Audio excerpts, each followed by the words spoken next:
Smoothie za bylinky. Dnes si urobíme smoothie, ktorý pozostáva z byliniek a práve smoothie je úžasným spôsobom, ako dostať do tela zelené časti rastlín. Prečo konzumovať zelené smoothie? Alebo teda aj bylinkové smoothie. Je to hlavne kvôli tomu, že zelené časti rastlín a teda hlavne stonky a listy obsahujú veľkú silu rastlín a to je chlorofyl. Chlorofyl je zložka, čo vieme ešte z prírodovedy, vďaka ktorej v podstate prebieha fotosyntéza, čiže rastliny premieňajú pomocou slnka oxid uhličitý a vodu vo výživné látky. A práve vďaka tomu, že keď sa rozmixujú smoothies, tak sa dostanú aj do nášho tela a nádherne ho vyživia. Čiže nemusíme sa doplňať nejakými výživovými doplnkami, ale dostaneme to všetko podľa toho, ako si ten smoothie namixujeme.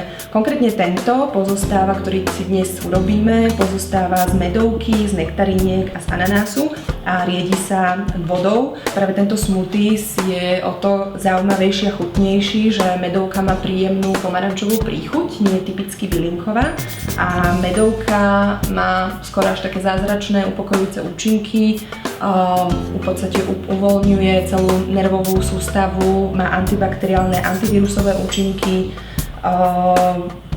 Potom nektarinky, tie sú tiež, tie majú veľké odvodňovacie, čiže povzbudzujú činnosť obličiek. V prípade, že treba priberať, tak práve nektarinky povzbudzujú chuť do jedla.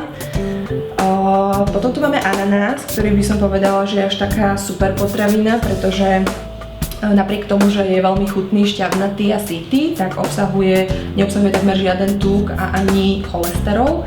A potom vlastne riedime celú smoothie s vodou, pričom odporúčam, ak sa dá, ak mať možnosť, tak z prírodných prameňov. Konkrétne naša je z limbašských prameňov, čiže z Malokarpatskej oblasti, ale overená hygienicky. Pokiaľ také možnosti nemáte, tak stačí si nechať aspoň zo pár hodín odstať aj vodu z vodovodu, prípadne minerálnu vodu použiť. Úplne ideálnou kombináciou hlavne na leto je aj kokosová voda, pretože kokosová voda je tiež taký zázračný nápoj, síce nie z našich končín, ale je to izotonický nápoj, čiže má tú hladinu soli podobnú ako naša ľudská krv. Tiež má omladzujúce účinky, vynikajúco hydratuje pokožku aj celkovo vlastne telo a taktiež obsahuje vysoký podiel magnézia, niekoľkonásobne viac ako má napríklad banán a je výborná aj pre športovcov. Takže najskôr si dáme vždy, keď robíme smoothies, tak podstatou je dať na spodoch tie potraviny, ktoré majú najviac šťavy. V našom prípade sú to nektarinky. Potom dáme ananás. Alebo môžeme aj opačne, že trošku zaťažiť tú medovku. A samozrejme riedime podľa potreby, koľko potrebujeme vody. Buď pohár, alebo niekomu stačí pol pohára. Zavrieme a zmixujeme.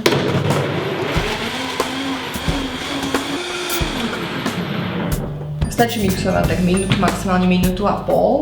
A samozrejme potrebujeme vysokorýchlostný mixer. V našom prípade je to Vitamix, ale dajú sa aj zohnať lacnejšie možnosti, ako je napríklad Blendec alebo iné značky.